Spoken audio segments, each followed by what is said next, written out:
Everyone, good morning. Welcome back to my channel ঝুমারে। আবার চলে আসলাম নিউ ইয়ার একটা রেসিপি নিয়ে। তো তোমরা থাম্বনেল দেখে সবাই বুঝেই গেছো আজ আমি তোমাদের সাথে গাজরের হালুয়া রেসিপি শেয়ার করব। তো কেউ কিন্তু আমার এই রেসিপির ব্লগটা স্কিপ করো না, স্কিপ করলে তোমরা গাজরের হালুয়াটা আমি কিভাবে করেছি বুঝতে পারবে না। তো স্টেপ বাই স্টেপ তোমরা দেখে নিলে তারপর তোমরা নিজেই ঘরে গাজরের হালুয়াটা বানিয়ে নিতে পারবে। তো আগেও আমি গাজরের হালুয়া বানানো শেয়ার করেছি, তো তোমরা কেউ দেখো নি হয়তো, তার জন্য ভিউজ হয়নি। তো আবার আমি তোমাদের সাথে শেয়ার করছি। এবার আশা করছি তোমরা আমার এই রেসিপির ব্লগটা দেখবে আর লাইক শেয়ার করবে। তো চলো এখন গাজরের হালুয়ার রেসিপিতে আসা যাক। তো আমি গাজরটা কিন্তু ভালো করে খোসাটা সরিয়ে ক্লিন করে নিয়েছি, তারপর মা কুড়ানি দিয়ে কুড়িয়ে দিয়েছে। তো এখন দেখো আমি থালাটাতে সব কিছু রেডি করে নিয়েছি। তো থালাটাতে কি কি আছে দেখে নাও। কিশমিশ, কাজু বাদাম, চিনি, আর হলো দুধ, আর হলো ঘি। তো ঘি আমাদের শেষ হয়ে গেছে, তো আবার বানাতে হবে। তো অল্প একটুই দেখছো তোমরা, তো আমাদের ঘরের বানানো নিজের ঘি।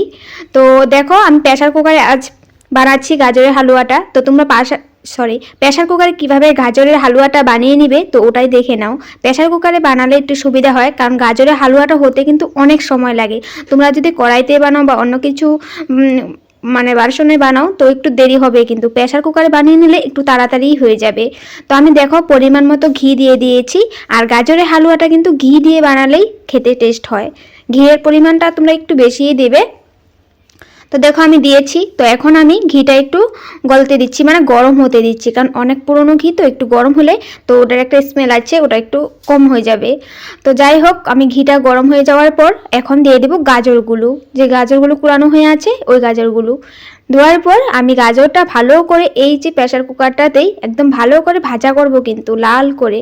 তো দেখে নাও তোমরা, তারপরে বুঝতে পারবে কতটুকু আমি লাল করেছি ভাজাটা।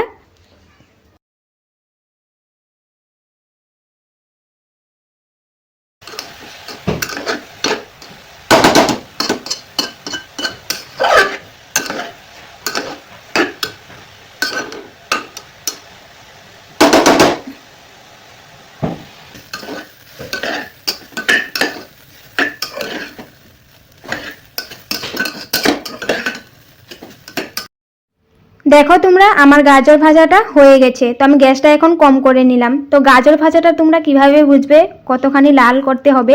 তো গাজরটা কিন্তু আমি ভালো করে লাল করেই ভাজা করে নিয়েছি। গাজরটা যেহেতু লাল তোমরা হয়তো বুঝতে পারছো না।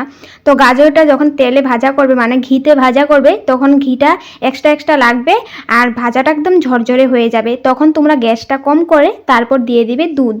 তো দেখো আমাদের যেহেতু ঘরে নিজেদের কারখানা আছে মিষ্টির, পনির বানানো হয়, মিষ্টি বানানো হয়, তো আমাদের ঘরের দুধটা একদম ঘন। তো ওটাতে কোনো জল মেশানো নয়, তো আমি ওই দুধটাই নিয়েছি। এটাতেই মানে গাজরের হালুয়াটা একটু বেশি ভালো হবে, কারণ হলো এটাতে কোনো জল মেশানো নয়। আর গাজরে যেহেতু আমি দুধটা যেটা দিয়েছি ওটা একদম শুকিয়ে গিয়ে গাজরের সাথে একটা মানে আছে না, ক্ষীর ক্ষীর ভাব, ক্ষীর বানানো যেভাবে হয় এরকম হবে। তো এখন আমি চিনিটাও দিয়ে দিয়েছি। তো চিনিটা এখনই দিচ্ছি, আমি পরেও দিতে পারতাম যখন পুরো শুকিয়ে যাবে, মানে গাজরের হালুয়াটা কমপ্লিট হবে তখন গিয়ে চিনিটা দিয়ে নামাতে পারতাম। তো আমি চিনিটা আমি এখনই ইউজ করছি, কারণ আমি প্রেসার কুকারটা থেকে দেবো। তো আমাদের পরিমাণ অনুযায়ী যেতটুকু আমরা মিষ্টি খাই ওই পরিমাণ অনুযায়ী চিনিটা দিচ্ছি। আর যেহেতু দুধের একটা ক্ষীর হবে, তো ক্ষীর বা দুধেরও একটা মিষ্টি ভাব আছে, তার জন্য তোমরা চিনির পরিমাণটা কম করে দেবে। তারপরে একটু টেস্ট করে দেখে তারপরে একটু চিনি দেবে, কারণ বেশি মিষ্টি হলে কিন্তু খাওয়া যায় না এতটা, তার জন্যই। তো অনেকে আবার অনেক মিষ্টি পছন্দ করে, তার জন্য দিতে পারো, বেশি মিষ্টি কোনো ব্যাপার নয়। তো দেখো এখন আমি চিনিটা ভালো করে নাড়াচাড়া করে মিক্স করে দিয়ে তারপর প্রেসার কুকারের ঢাকনাটা দিয়ে ঢেকে দিলাম। প্রেসার কুকারে ঢাকনাটা দিয়ে আমি মাত্র একটা সিটি দিয়েছি। একটা সিটি দেওয়ার পর আমি গ্যাসটা বন্ধ করে রেখে দিয়েছি। আমি ভাপগুলো বের করে দিইনি, নিজে নিজে যখন ভাপটা বেরিয়ে এসেছে তখন আমি প্রেসার কুকারটা খুলেছি। তো দেখো দুধটা অনেকখানি কমেছে। তো আমি গাজরগুলো একটু দুধের সাথে সিদ্ধ হয়ে যাওয়ার জন্যই প্রেসার কুকারে ঢাকনাটা দিয়েছিলাম। তো এখন আমি গ্যাসটা আবার জ্বালাচ্ছি। তো প্রেসার কুকারটা আমি আবার বসাবো, তারপর আবার নাড়াচাড়া করব। এখন যতটুকু দুধ বাকি আছে পুরো এই যে গাজরগুলো দেখছো গাজরের সাথে মিশে যাবে। তো তোমরা দেখো নিজেই বুঝতে পারবে কতখানি শুকিয়ে গিয়ে, মানে অনেক টাইম লাগে। গাজরের হালুয়া বানাতে একটু ধৈর্য শক্তি রাখতে হবে, মানে গাজরের হালুয়াটা এত সহজে কিন্তু হয়ে যায় না, তো অল্প সময় লাগবে।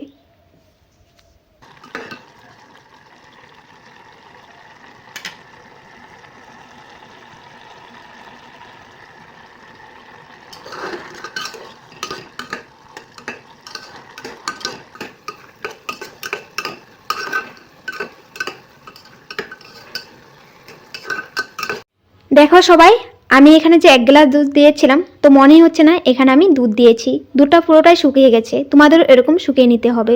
তো তোমরা এই টাইমটাতে চিনি দিতে পারো, তো আমি চিনিটা আগেই দিয়েছি, তার জন্য এখন আর দিচ্ছি না। তো যাই হোক, এখন আমি কিন্তু গ্যাসটাও বন্ধ করছি না। দুধটা তো শুকিয়ে গেছে, কিন্তু এখন গাজরটা ঝরঝরে করে ভাজা ভাজা করে নিতে হবে। যখন গাজরটা থেকে ঘিটা বেরিয়ে আসবে, এক্সট্রা হয়ে যাবে, গাজরটা ঝরঝরে ভাজা হয়ে যাবে, তখন তোমরা বুঝে নিবে যে তোমাদের গাজরের হালুয়াটা কমপ্লিট। তো এখন আমি কিশমিশ, বাদাম ওগুলো দিব। কিশমিশ বাদাম ছাড়া গাজরের হালুয়া কমপ্লিট হবে না, কারণ হালুয়া বলতে বাদাম কিশমিশ এগুলো দিলে কিন্তু ভালো লাগে খেতে। তো বাদামটা আমি টুকরো করে নিয়েছি, আর কিশমিশটা আমি একটু ক্লিন করে নিয়েছি। তো অনেকে আছে কিশমিশ জলে রেখে দেয়, তারপরে গিয়ে কিছুতে দেয়, তো ওটা থেকে ভালো তোমরা একটু ক্লিন করে দিবে। তো গরম ভাবেই তো ওটা ফুলবে, ওটাই ভালো খেতে।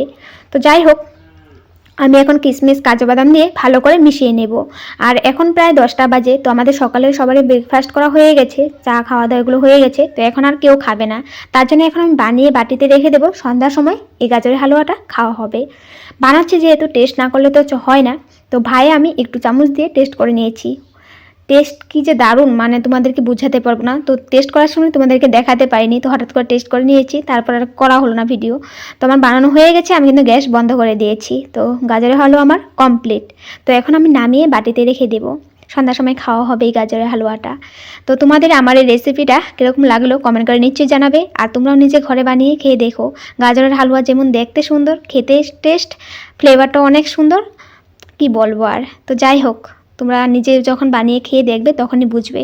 তো আমার এই গাজরের হালুয়া রেসিপি ভালো লাগলে লাইক শেয়ার করে নিও। আর আমার অনেক কিছু রেসিপির ব্লগ আছে, তোমরা ওগুলোও দেখে নিও। আবার আসবে নেক্সট কিছু ব্লগ নিয়ে। Bye bye.